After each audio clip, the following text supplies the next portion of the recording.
Muy buenos días tengan todos ustedes, bienvenidos a Memorial del 2024. Era inevitable y hasta necesario que ambas candidatas rumbo a la presidencia de la República comenzaran sus campañas electorales exponiendo sus propuestas en materia de seguridad pública, porque es uno de los problemas que más preocupa a la sociedad mexicana. Ya vimos algunos esbozos de ambas partes, el de Xóchitl Gálvez cuando arrancó su campaña en Fresnillo con una mega cárcel, y paulatinamente ha ido agregando el hecho de quitar al ejército de tareas que, según piensa la candidata, no debería estar realizando, como es administrar un aeropuerto, ocuparse de la infraestructura, como es el Tren Maya, en fin, y plantea que hay que devolverle la dignidad y usar al ejército como debe ser para las tareas que está destinado, como la salvaguarda de la soberanía nacional y de la seguridad nacional. Pero ocurre que, por ejemplo, en el caso de la soberanía nacional, pues el ejército no tendría gran chamba porque hace mucho que no estamos en guerra con nadie. En fin. En el caso de Claudia Sheinbaum, lo he comentado, un proyecto más estructurado en el sentido de señalar que si se quiere efectivamente combatir a la delincuencia, hay que unir estas tres vertientes que son la seguridad pública, la procuración de justicia a través de las fiscalías y el poder judicial, tanto los locales en las entidades como el federal, a fin de que, pues por una parte se capture a los delincuentes, se prevenga el delito, si ocurre se capture a los delincuentes y finalmente se les apliquen condenas, sentencias rígidas de acuerdo al delito que hayan cometido. Faltaban otros elementos que tenemos que ir agregando a esta estrategia y de nuevo me congratulo de escuchar que esta propuesta atiende una de las cuestiones que yo he planteado en este espacio, en el sentido de decir que es muy complicado que un gobierno, que todos los gobiernos de la República, los de las entidades, funcionen en armonía cuando, por ejemplo, pues finalmente hay un presidente de un partido, gobernadores de otro, alcaldes de otro, congresos opositores y fiscales que no se llevan bien con los gobernantes. ¿Cómo armonizamos todo esto? Bueno, pues hay una propuesta de reforma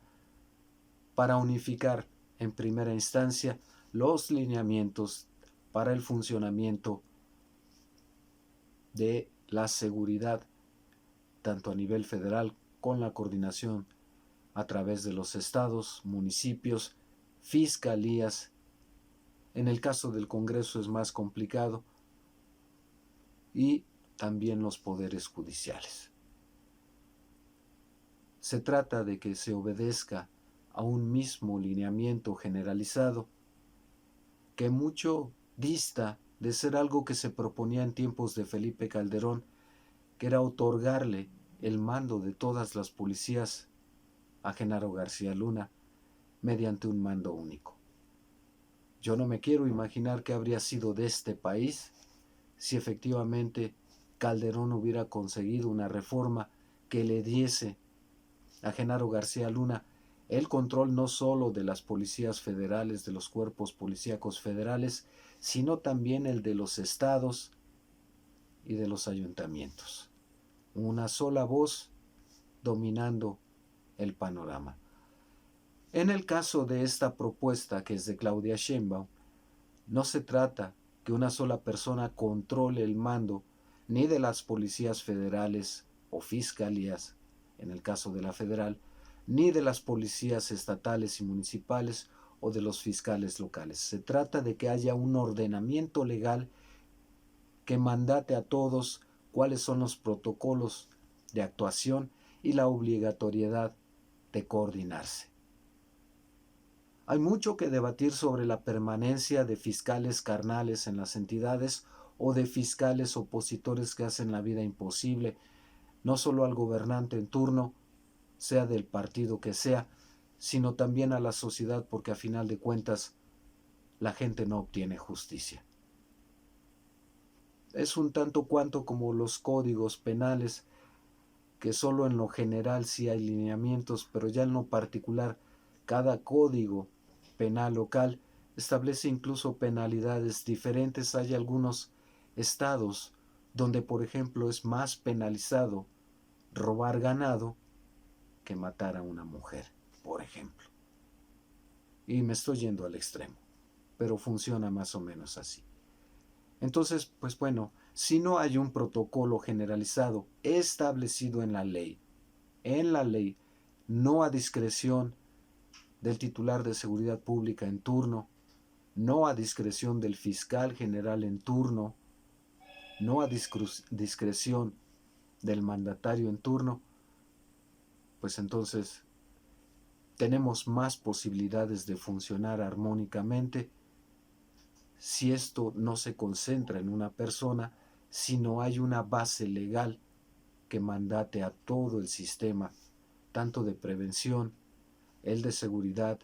el de persecución del delito, el de procuración de justicia, hasta llegar al Poder Judicial, tanto a nivel federal como en los tribunales de justicia de los estados, para que entonces no haya impunidad. Esa inconexión en su actuar, tanto de cuerpos policíacos de los tres órdenes de gobierno, la ausencia de una ley que los obligue a coordinarse, los caprichos de un gobernante en turno en cada entidad federativa, porque son opositores, lo resuelve una ley, ajustándolos a las tareas de seguridad, de prevención, de procuración de justicia, y no al capricho ni del gobernante, ni del fiscal o de los cuerpos policíacos. Mayor estructura es lo que estoy percibiendo en el proyecto de seguridad de Claudia Sheinbaum, y me sorprende gratamente que así sea por dos razones. La primera es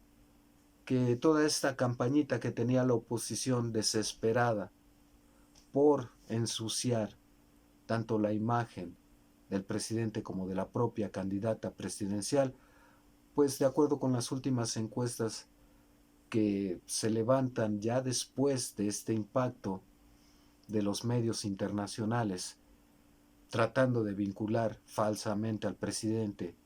con el narcotráfico y decir que recibió dinero para su campaña 2006 y 2012, si mal no recuerdo, además de que esos reportajes cayeron por su propio peso, pues nos habla de una estructura en donde la inseguridad es la estrategia que está siguiendo la oposición, y no lo critico porque además es cierto, todavía la percepción y en términos reales la inseguridad en México tiene niveles muy altos, y ese es pues finalmente el punto de donde se agarra la oposición para criticar a este régimen, y era natural que lo hiciera, es natural que lo haga. En contraparte, pues Claudia Sheinbaum saca el as bajo la manga, que es un equipo realmente multidisciplinario y que además entiende de esas tareas. Harfuch en seguridad, el ex ministro Saldívar en los cambios que deben hacerse tanto al Poder Judicial como a los tribunales en las entidades federativas, y Ernestina Godoy en la Fiscalía, que estuvo en la Fiscalía del Distrito de la Ciudad de México ahora. Pues ese expertise de cada uno por lo pronto obligaron a que fuese planteada una estrategia integral. Y además también, eso es muy importante, que no sea solo a nivel federal, sino que engarce a todas las entidades y a todos los municipios. Se requieren algunas reformas constitucionales para ello, naturalmente, tal como está hoy el panorama, hasta que se vaya Andrés Manuel López Obrador, las oposiciones están diciendo a todo que no, o a casi todo que no. Así que no es probable que esto sea aprobado por ahora. Pero si Morena obtiene la mayoría en el Congreso de la Unión, pues démoslo por sentado que habrá un solo ordenamiento para mandatar sobre secretarías de seguridad pública, fiscalías de justicia y emprender también la reforma al Poder Judicial. Ahora bien, en el peor de los escenarios vamos a considerar que la oposición, con todas estas campañas, consigue que Morena y sus aliados no obtengan mayoría en el Congreso. Bueno, finalmente, después de la elección 2024 es muy probable que al menos 25 estados de la República estén gobernados con Morena, por Morena, y entonces nada evitaría convenios de colaboración en este sentido y que permitirían mejores resultados que en aquellas entidades de oposición donde no quieran sumarse. Allá ellos si deciden aislarse de un proyecto de seguridad más integral, y allá de su gente, pobre de su gente, si por el simple capricho de ser opositor y llevarla contra a todos y a todo, están poniendo en medio a la sociedad, a la gente en sus entidades federativas. Así es que, pues bueno, insisto, yo sigo esperando una estrategia más cuajada de Xóchitl Gálvez, porque insisto también, esto de simplemente ni la guerra de Calderón ni los abrazos del presidente, pero una megacárcel no me convence. Por una parte dice que hay que quitarle al ejército las estrategias y no las estrategias, sino los proyectos en los que está involucrado, como administrar un aeropuerto o construir infraestructura. Hay que quitarlos de eso, dice, o bachear calles, dice Xóchitl Gálvez, para llevarlos a hacer las tareas que sí les corresponden, la soberanía nacional, no estamos en guerra con nadie. Entonces, y además habla de duplicar los integrantes de la Guardia Nacional sin decirnos cómo. Ni hablar, insisto, en que se tenía que entrarle al problema de la seguridad, y aunque no les guste a aquellos que le van a la candidata del PRI-PAN-PRD, veo mejor estructura, congruencia y plan de acción en el proyecto que presenta Claudia Sheinbaum, y no esperaba menos dada la andanada de acusaciones, de críticas que han recibido por la inseguridad en México. De los otros dos candidatos, tanto Xóchitl como Álvarez Maínez, no hay experiencia de haber enfrentado los problemas de seguridad, hasta donde recuerdo cuando gobernó una alcaldía Xóchitl Gálvez, los problemas de inseguridad se le dispararon. Álvarez Maínez, pues ni idea de con qué se come esto, porque nunca ha tenido una posición así, ni hablar. Bueno, vamos a seguir esperando el desgrane de estos proyectos de seguridad, porque creo que sí le va a dedicar un muy buen tiempo Claudia Sheinbaum, más o menos el tiempo que dure el ataque, esbozando pues este perfil de que el presidente es aliado del narco, de que Claudia lo es también, y no hay mejor medicina para contrarrestar toda esta estrategia que un verdadero proyecto de seguridad bien sustentado. Hasta aquí por ahora. Comentarios, críticas, sugerencias son bienvenidos. Denos un like, suscríbanse, cuídense mucho. Hasta pronto.